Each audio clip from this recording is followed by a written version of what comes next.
orang-orang jadi tahu budaya Minang itu seperti apa. Puput sendiri itu tuh nangis habis tampil. Belajar budaya itu keren loh gitu, nggak kuno gitu kan. Jangan minder untuk belajar budaya, apalagi budaya kita sendiri, jangan malu gitu. Assalamualaikum warahmatullahi wabarakatuh. Ketemu lagi di Bisul Bincang sama Maol. Kalau sebelumnya Maol udah bincang-bincang bareng Uda Uni UPBM 4 yang tampil ke Kagoshima, Jepang. Sekarang ini Maol bakal bincang-bincang juga dengan Uda Uni UPBM 4 yang telah berhasil menampilkan budaya Minangkabau di Tsukuba, Jepang. Penasaran nggak sih kenapa sih bisa tampil ke Jepang dan seperti apa sih penampilan yang mereka tampilkan ini? Yuk langsung aja kita simak dan jangan lupa subscribe dulu yuk.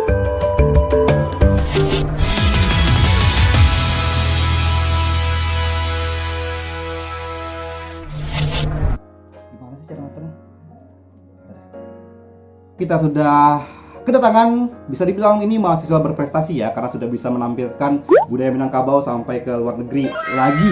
Kita panggilnya Uda Uni nih, ada Uda Raymond, Uni Farisa, Uni Puput, dan Uda Famil. Halo semua. Halo teman-teman. Halo. Nih tampangnya tampang segar dan tampang Minang semua ya. Dan kita langsung aja nih ngobrol-ngobrol nih. Tampil di Tsukuba ya, di Tsukuba di Jepang. Apa sih yang ditampilkan dan apa sih acara yang diadakan di Tsukuba ini?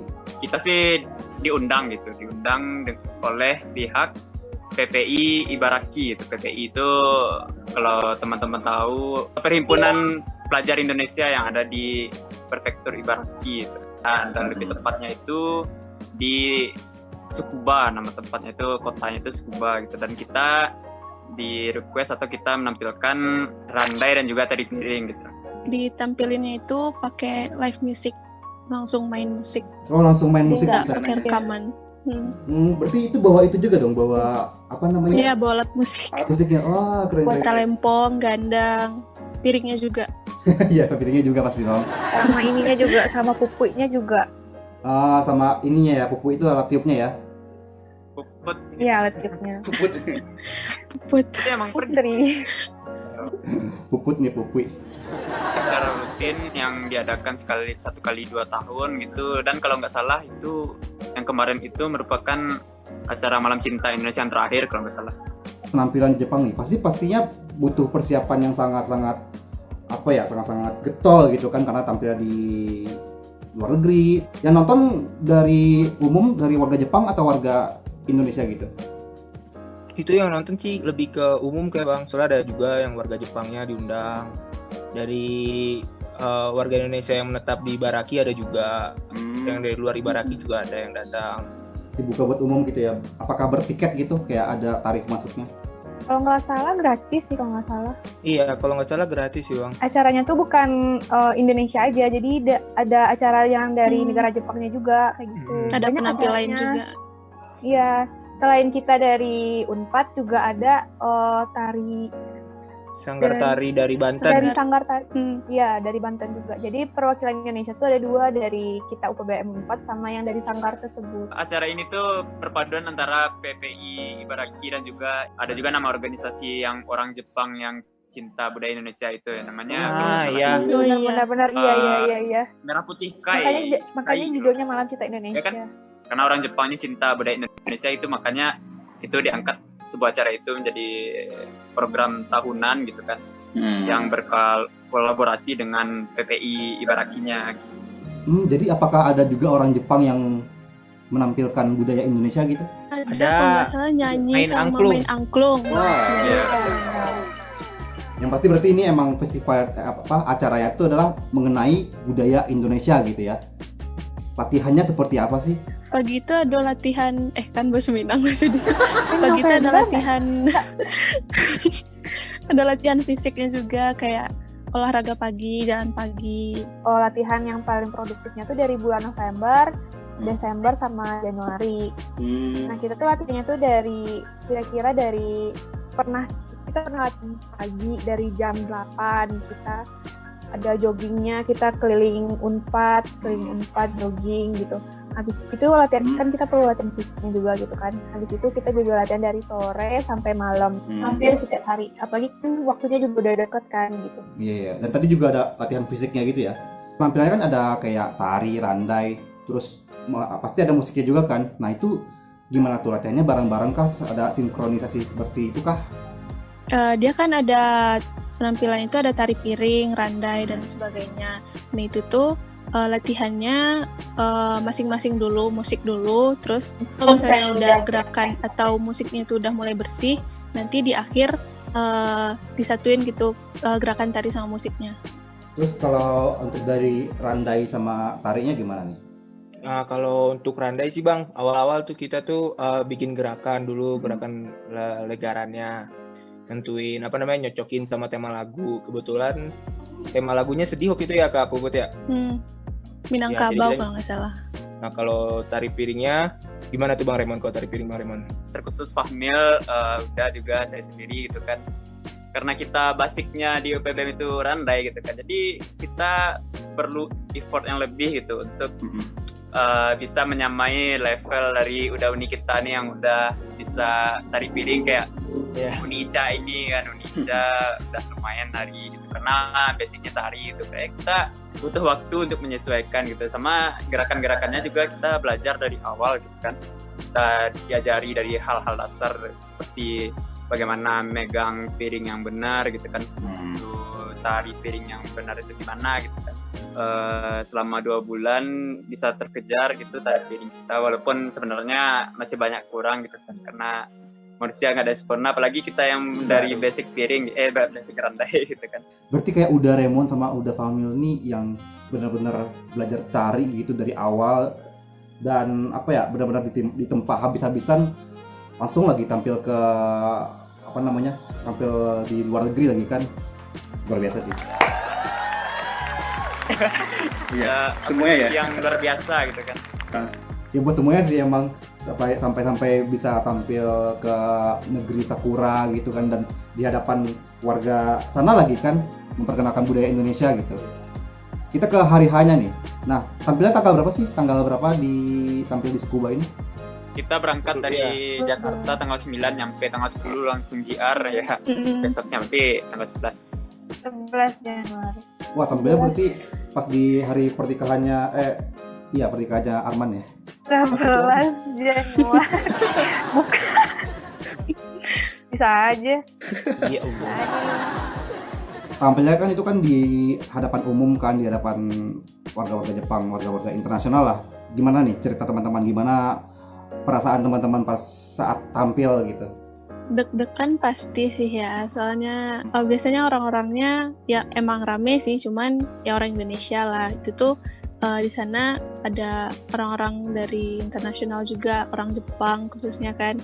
Terus kalau nggak salah juga diliput sama TV lokal ya, Puput sendiri itu tuh nangis habis tampil karena lihat biasanya kan itu latihan itu apalagi lihat latihan tari, anak-anak tari yang latihan nangkep piring itu dilempar ke atas terus Ditangkap itu kan awal-awal latihan tuh sering jatuh.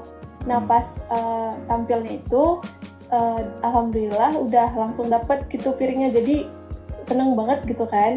Dan mungkin kebawa emosi juga abis tampil itu nangis.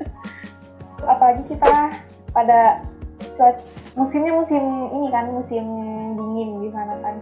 Jadi waktu itu kita tuh kan megang piring tuh karena dingin.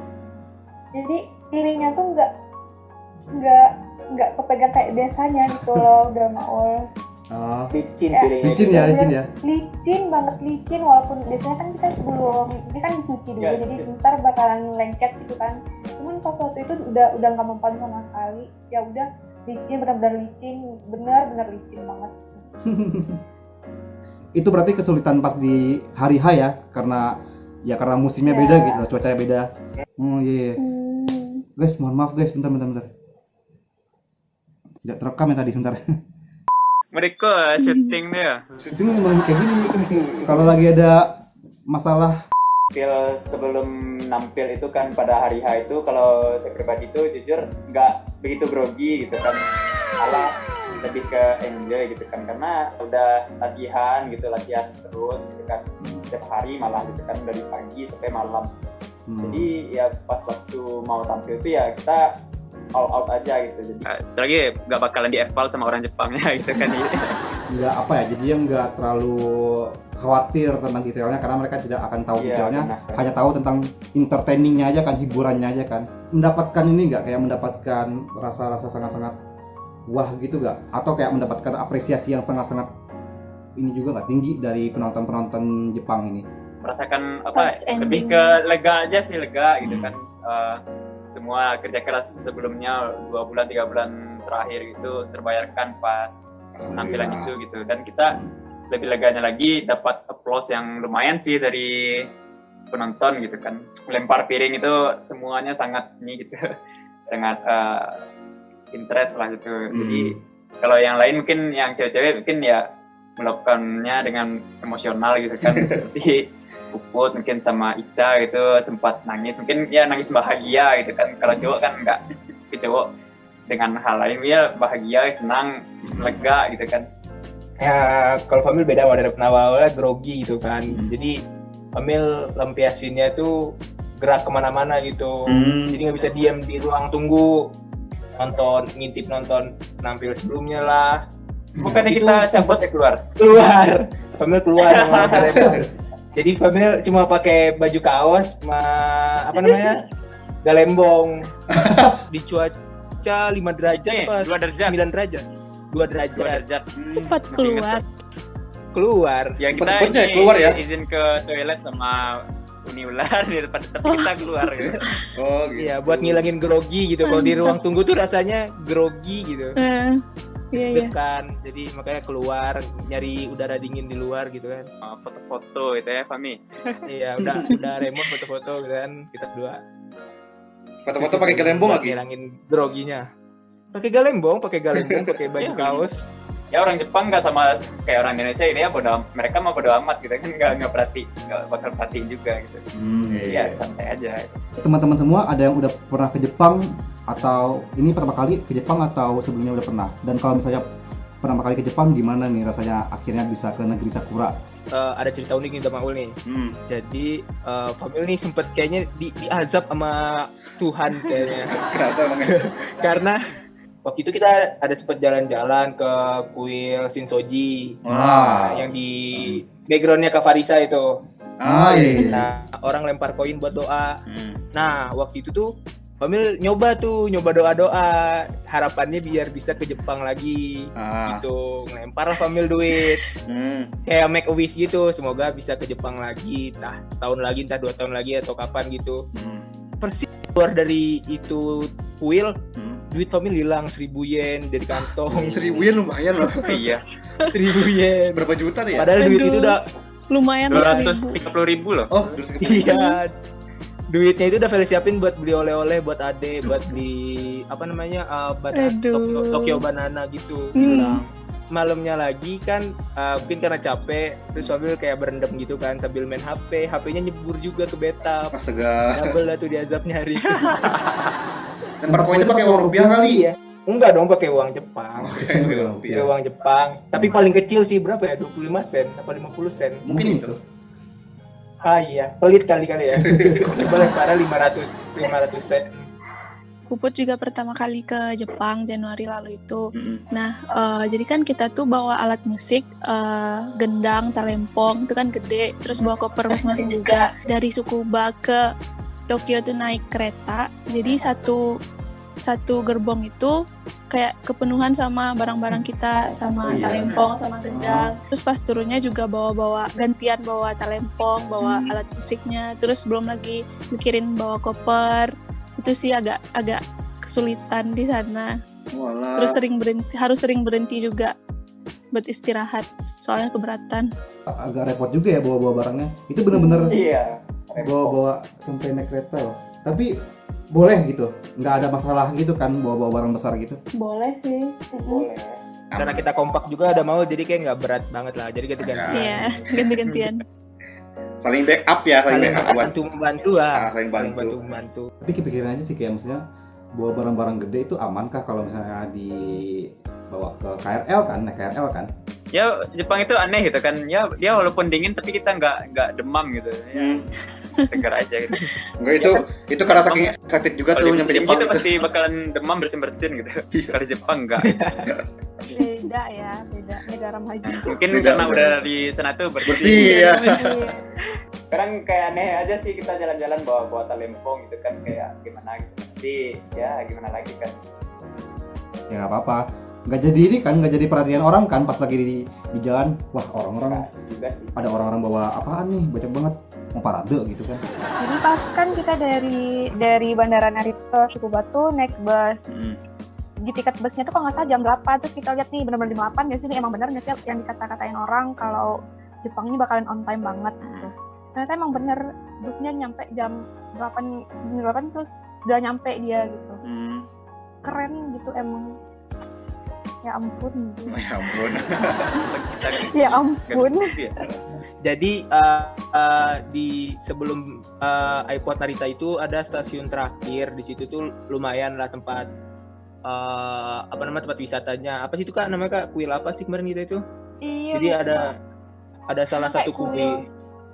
Sama jalanan di itu kayak dibilang kompleks, nggak kompleks sih, kayak jadi kiri kanan itu tuh pusat kue-kue, pusat artefak-artefak kayak pajangan-pajangan gitu. Pusat oleh-oleh Turun gitu. Kita tuh dari Tempat oleh-oleh juga sih, tapi emang bagus gitu sih. iya Nggak Gimana nyesel ya, juga kayak- sih naik turun gunung. kayak stylenya itu kayak Jepang lama gitu loh, kayak kita Iya. ke apa sih kalau kita mau ke Jepang lama tuh kan nggak di Tokyo gitu kan, di daerah yang lain gitu. Iya. Oh. Terbayang. Iya, tetap. Ya dapatlah feel kita ke Jepang kunonya itu dapet. Keren tuh. Ini juga bisa pakai bahasa Indonesia. Hah? Terus Bisa pakai bahasa Indonesia dia? Dan Berarti udah banyak tuh orang Indonesia yang kesana kayaknya. Banyak wisatawan kayaknya Indonesia sih ke sana. gitu. Cuman kayak jarang aja nggak sih orang ke Narita gitu, cuman Narita bagus kok. Ternyata bagus ya, nggak expect juga bakal nemu tempat wisata yang sebagus itu di sebelum itu. Gitu. Tempat alternatif ya berarti ya, dekat dari stasiun dekat dari Bandara Narita Juga tuh. Doraemon. Ada nggak deh kira-kira harapannya untuk kedepannya, mungkin untuk teman-teman sendiri atau untuk budaya Minangkabau, budaya Indonesia atau untuk yang lainnya? Kalau berkaitan dengan go internasional ini, bisa jadi hal yang membanggakan juga bagi kita sebagai orang Minang khususnya, untuk memperkenalkan budaya kita nggak cuma di nasional aja tapi juga tingkat internasional gitu. Orang-orang jadi tahu budaya Minang itu seperti apa. Pertama buat budaya Minangkabau supaya budaya ini makin harum, terus makin banyak anak-anak muda suka budaya ini, Amin. supaya budaya kita tuh tetap terjaga gitu, tidak terlupakan. Amin. Nah, buat UPBM semoga makin berkembang, karena UPBM punya potensi yang sangat besar buat mengembangkannya lagi di Indonesia, misalnya kayak tampil di Indonesia ataupun kita bisa tampil keluar gitu. Kan ini udah nyampe ke Jepang nih, semoga nanti ada nyampe ke negara-negara lain lagi. Amin ya Allah. Semoga ada penerusnya. Amin. Belajar budaya itu keren loh gitu, nggak kuno gitu kan ya, karena kita belajar budaya kita bisa tampil di internasional gitu. Jangan minder untuk belajar budaya, apalagi budaya kita sendiri, jangan malu gitu. Semoga pandemi ini segera berakhir gitu kan, dan kita dapat undangan lagi atau orderan lagi keluar ke negara lain lah gitu, misalkan Amin. goes to Europe gitu, Wis mantap. ke mantap. Amerika gitu kan. Amin gitu. Amin. Ya, karena tujuan kita sebenarnya adalah untuk memperkenalkan dan melestarikan budaya sesuai dengan tujuan PBM itu sendiri gitu. Semoga budaya Minangkabau tetap harum gitu kan, tetap lestari, dan juga UPBM semakin berkembang terus sampai ke depannya. Amin. Ya betul sekali, untuk harapan-harapannya semoga dapat tercapai, dan semoga juga bisa menginspirasi banyak orang di luar sana, banyak orang yang menonton ini, semoga bisa terinspirasi, dan semoga bisa benar sih, semoga budaya Indonesia khususnya juga budaya Minangkabau bisa semakin diketahui, dikenali, dan dicintai oleh nggak hanya orang Indonesia tapi juga orang dari mancanegara, dan semoga kesuksesan bisa menyertai kita semua. Terima kasih buat teman-teman yang sudah hadir. Terima kasih atas waktunya yang sudah mau diluangkan untuk berbagi ceritanya. Sekali lagi semoga ini bisa bermanfaat dan menghibur untuk teman-teman yang menonton semua. Terima kasih udah mau. Oke, terima kasih Davamil, Daremon, Uni Puput dan Uni Farisa. Dan terima kasih buat teman-teman yang sudah menonton sampai habis. Jangan lupa untuk tonton konten-konten Maol juga yang lainnya, dan jangan lupa selalu untuk like, comment, share, dan subscribe. Sekali lagi terima kasih dan sampai ketemu di bisul selanjutnya. Wassalamualaikum warahmatullahi wabarakatuh. Waalaikumsalam warahmatullahi wabarakatuh. Oke, sudah selesai guys. It's a wrap.